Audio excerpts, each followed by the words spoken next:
We interrupt our scheduled channel structuring to bring some important Smurfy announcements. And I do mean important Smurfy announcements.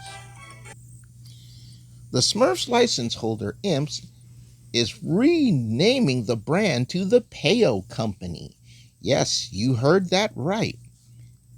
It's no longer going to be called Imps, as the article by Annecy decided. The name is going to be changed to the Peo Company. Let's take a look a little bit further and see what this article is all about. So here we go. Let's read this article and we'll talk about this.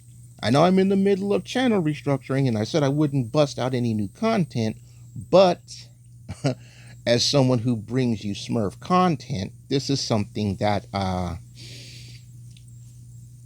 this walks hand in hand with what I do. So, Smurfs license holder Imps rebrands as Peo Company and unveils expanded IP drive, reports Annecy.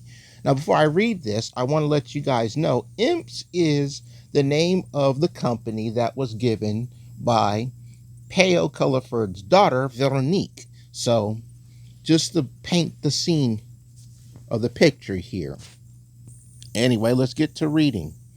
The Smurfs global license holder Imps has announced its rebranding as Peo Company after the pen name of the Belgian comic book artist Peo, who created the iconic creatures in the 1950s.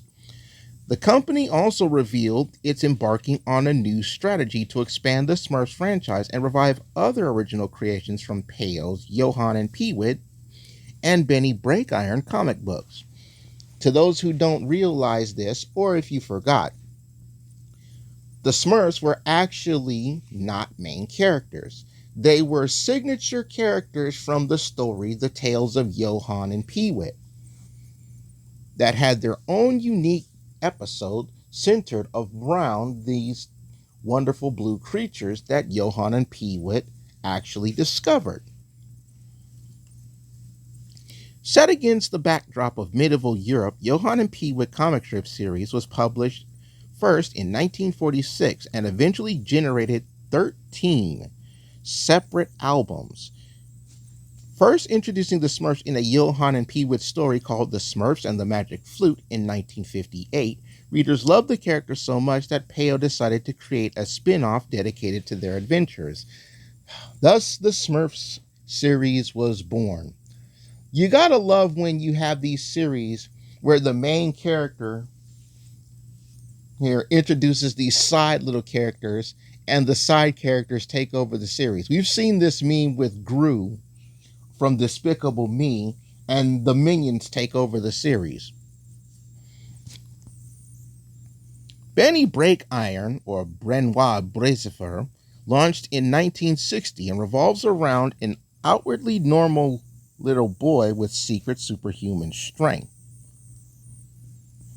Imps announced this change and expansion plans at the Annecy International Animation Film Festival Market on Tuesday.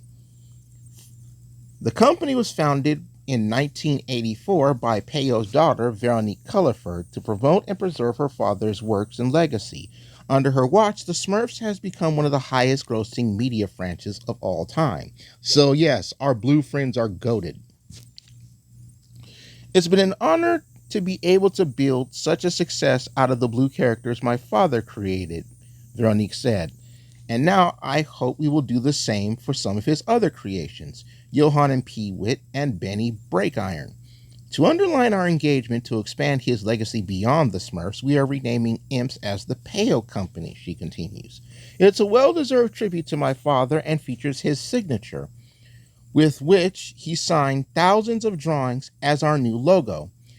Peo was a storyteller, and so is Peo Company. The renamed company will tell new stories inspired by Peo's creations, with a touch of modernity that will resonate with new generations. The new strategy will kick off with 2 TV series projects, The Tales of Johann and Peewit and Benny Breakiron, for which the company is currently seeking partners. Imp/Peo Company also gave an update on upcoming projects inspired by the Smurfs IP. And this is where we come in, including Smurfs Village Season 2, which will launch on Netflix on June 30th. There you go, folks. Followed by Season 3 on Nickelodeon this summer, with Season 4 in pre-development. Someone in the comments talked about how Season 4 was going to drop sometime in 2025. So, this is some confirmation about that. All right, so shout outs to you. I forget your name, but you did mention that the fourth season of the Smurfs was already in the works and dropping next year in 2025. Well, more leaks, of course. In addition, CCO Nell DeWild said the company was excited about Paramount Animation's upcoming Smurf movie. Remember, I've talked about this one before. This is the one that's coming out Valentine's Day of next year. The movie also teased by the studio in a separate event on Annecy on Tuesday, fronted by Paramount and Nickelodeon Animation president Ramsey Naito and director Chris Miller. Paramount pulled together a dream team of filmmakers led by the Smurftastic director Chris Miller, co-director Matt Landon, and producers Ryan Harris, Rihanna Lawrence J. Brown, and Tyron Ty Smith, said DeWild. This fresh take on the beloved Smurfs will see them go on an interdimensional adventure to discover the power within and answer the universal question, what is a Smurf?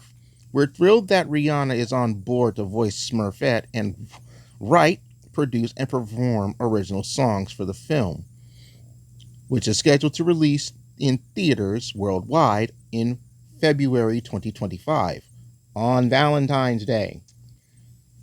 They also said Octavia Spencer is going to be in this too, so it's going to be fun to see if Octavia Spencer, who's been in such fine things as the Red Band Society, who was Dorothy Vaughan in Hidden Figures, and Minnie Jackson in The Help. So if I had my money to bet on it, I'm guessing that Octavia Spencer would be voicing Smurf Willow in the upcoming film. And last but not least is this wonderful shot right here that I want to show everyone. This was another little teaser for Season 3 of the Smurfs that was dropped on the 11th of June by Annecy themselves. So we have another little shot right here of our girl Smurf Lily right here by her house, and an idea of what these plant huts look like.